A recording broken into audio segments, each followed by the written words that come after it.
We're gonna go to the beach. We got a long drive ahead of us. We're at the gas station right now, stopping for some drinks, and then we're gonna head out. Probably head to Buc-ee's, and yeah, I'm so excited. Ready to be on the beach and read. We're gonna get a lot of reading content and vlog content. Yeah, I got my bag filled with my books and all my sorts of entertainment. This is the fit. Little tigers. And yeah, take you guys along with me.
know I didn't really do an intro as to what I was reading or really talked about it, but that's okay because we're going to talk about it now and get into the gritty details about this book. I finished Kiss of the Selkie by, you know what, don't make me say this name because I will butcher it. I can't say that, but let's just say Tessonja Odette. So Kiss of the Selkie is a Little Mermaid retelling. It says it down here. Little Mermaid retelling Entangled with Fae. I'm guessing that's like the book series or whatnot, but I'm not a huge Little Mermaid fan, Ariel fan. She was never really my favorite princess. I never really went to that movie. Like, if anything, I loved Sleeping Beauty was like my number one. I love Sleeping Beauty. I like Beauty and the Beast. That's like my second. Everything else I kind of dabbled in, like Snow White, Cinderella. Yeah, but I never like willingly wanted to watch The Little Mermaid. I have seen it. Not a big fan of it. Please don't kill me in the comments for that, but it's not my favorite thing. So I was really scared going into this book. I wanted a good summer book, something to take to the beach, to Florida, because if you watched my last video, I went to Florida with my boyfriend and my son and a couple of his friends. So I wanted to like pick a book wisely, and since I'm not into the whole like rom-com, like cutesy cover books anymore, I got rid of all of them actually recently. I wanted something more like fantasy, something more dark, but something that is still summery. So I did my research and I tried to find something, and that's when I landed with the Kiss of the Selkie, the Little Mermaid retelling. I was like, you know what, I'm gonna just go for it, because if it's a retelling, it's not gonna be exactly like, you know, the Little Mermaid. If I'm being honest, I'm so glad I gave this book a shot, because I loved it a lot more than the actual like Little Mermaid movie and stuff, because that's like more PG, more for kids, and this definitely took on a darker element of that story, and Tess really like made it her own, and I fell in love with it. It had me entrapped in the story. I wanted to know what happened, and it was hard getting there at first. Starting off the book, it was a little slow, and I was just like, So like, I got this in June, just to put that in perspective. I got it in June. I was going to Florida in July, so I planned on like kind of starting it in June, being mid-book in July, and you know, finishing her off like late July or like in August. I finished this in October, so I kept putting her down at the beginning because it was just going a little too slow for me, and I like books that go right into it. You're right in the story, we're getting right down to it, but this wasn't that. You know, there was a lot of like learning about the area, the world, that sort of stuff, and I'm glad I like took the time to read it, really get there, because it was so worth it come mid-book and the ending. So much was happening, and I loved it. The things that are the same between The Little Mermaid and Kiss of the Selkie is that there is a girl, she's not technically a mermaid, she's a selkie, which is like a seal, I think. Yeah, and that's why there's like a seal on the cover. So like, that's sort of different, but also the same, because both her and the Little Mermaid, you know, they live in the ocean, and you know, when they get out of the ocean, they're human and they have human legs, shit like that. Another thing that's the same is that they both have a little crab friend. His name is Pedaxus. I think I'm saying that right. And he is so sweet. He's basically like a brother to her, and they're best friends, and they're basically raised together. So that's the same from The Little Mermaid, and her like meeting a guy whose ship got wrecked. That's the same, you know, having a king for a father. That's another similarity. An evil sea witch, there's that. So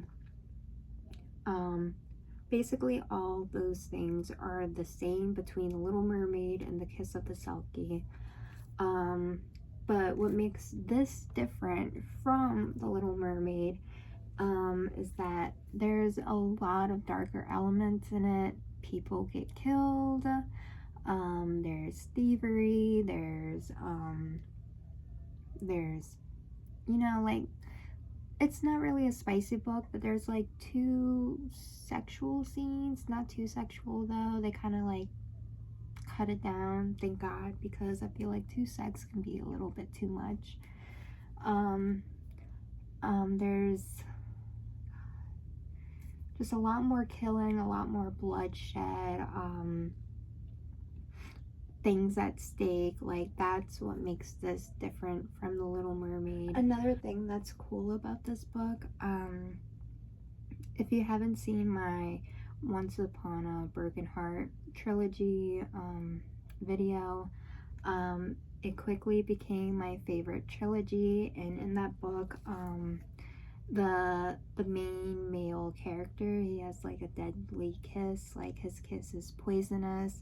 So I thought it was very fitting to go from that to this, because our main character, Maisie, the girl, her kiss is lethal as well. There's like poison in her lips. She kills everyone that she kisses. And I thought, like, oh my god, I just read about this, so this is pretty cool. I thought that was nice. But yeah, let me tell you what this book is about. I'm just gonna read some of the back, not all of it, but just to give you a better understanding about what this is about, and hopefully help you decide if this is something you want to pick up next summer. To invade a vicious sea queen's clutches, Selkie Maisie is our main character, Princess Maisie, hides on land, surviving as a thief. But when she reaches a human from drowning and illegally brings him to shore, she must answer for breaking Fae law. As punishment, she'll have to hunt down the man she saved and kiss him.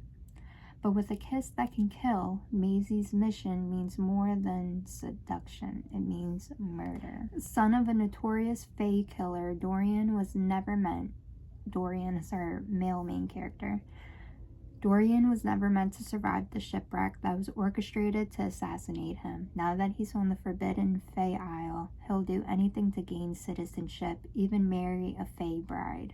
Desperate for a hasty marriage, he holds a bridal competition in the Isle's most theatrical city, where displays of, I can't say that word, aren't just encouraged, they're expected. And if Maisie can act like a proper debutante and join the pageantry, she'll get near enough to deliver her fatal kiss.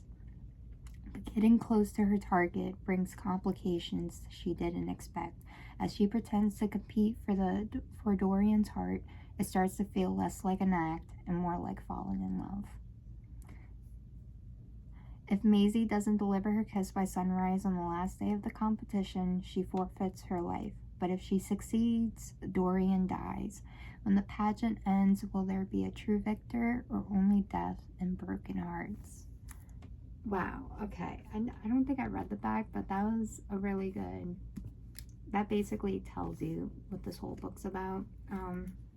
But I will say, the ending is worth it. The ending was like bite my nails. I loved it. It was so cute, So thrilling, so dark compared to Little Mermaid. I loved it, and I'm so glad that she has written more. She's written more retellings just like this one. She's done one with Cinderella, Sleeping Beauty, Beauty and the Beast, Snow White, etc., etc. I'm hoping to get all of those books over time and read it with you guys. But yeah, this one was a good summer read with the ocean, the sun, the seal, like the seashells. Like, it was perfect, a perfect summer book. Highly recommend it if you're looking for a summer read for next summer. I'd start doing this more, and that's reading my favorite lines from the book. Obviously I can't read all of them, but I'm gonna just pick a couple that I can find, and you guys let me know what you think. A helpless feeling threatens to paralyze me, pull me into a pool of grief, but I drown it before it grows too deep. Fear won't help me now, sorrow won't either, all I have are my wits. Or searching for your essence. I love that. The head of the table must be a place of great importance, but I can't see how the food tastes any better from there. That's cute. Not all cows need a moo to convince others of what they are. It's guilt. I tell myself that's what that heavy feeling is. It's enough to sink my heart and make me question everything I'm doing. I love that. That was cute. I love how people word things, and it's helping me how to word things in my real life. Ooh, I love this one. There are other ways to demonstrate strength without using weapons. There's strength of mind, strength of heart, strength of character, even strength of body can be accomplished without violence. I admire strength as a quality, therefore I choose it as my order. That was really cute. Evil is not the automatic property of one person, one group, or one organization. Evil is the property of people. It can belong to anyone. I love that. I've never heard anything more true. I love that a lot. God, I wish I could just tell you guys all of my favorite parts, but fortunately I can't. A strange blend of joy and sorrow fills my chest. My friend is preparing to forge a new bond, one I couldn't be happier about. Still, it creates a sense of longing in my heart, an empty void. A wish that someday I might find that too. Someone I'm willing to grow for, to love, to be honest with. So cute.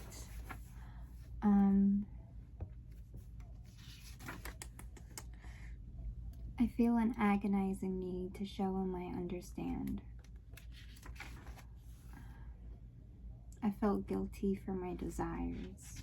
It doesn't stop me from wondering who I could be if it were up to me to decide what I want, what I stand for. His expression holds so much yearning, so many hopeless questions. It reflects the way I felt. Are we kindred spirits who understand one another, two souls cut from the same cloth, or are we two volatile components that should never be combined? So beautiful. The writing is 10 out of 10. He saw a fraction of my darkness and didn't turn away. Love that. His gaze seems to bore straight through me, beyond my eyes, my flesh, to my very core. Just the way she words things, it's like otherworldly. It's a silence that burns, a silence I wish with every beat of my heart would be filled with his voice. What we have are a lot of arguments. That's just an ugly word for passion. Everything I read from here on out might be a spoiler, so that's all I'm going to read for you guys. That's a little sneak peek into the story and what the writing is like. Be sure to pick up this book. Definitely worth it, in my opinion. So yeah, like, I hate reading books because, like, I never know what's really a 4-star to me, or a 5-star, or a 3-star. Obviously I know what would be a 1 and 2-star, but like it gets hard because I feel like I rate everything 4 stars because I feel like that's a happy medium. So I feel like you can never take my ratings too seriously because I never truly know. But I did really enjoy this book, so I'm gonna just rate it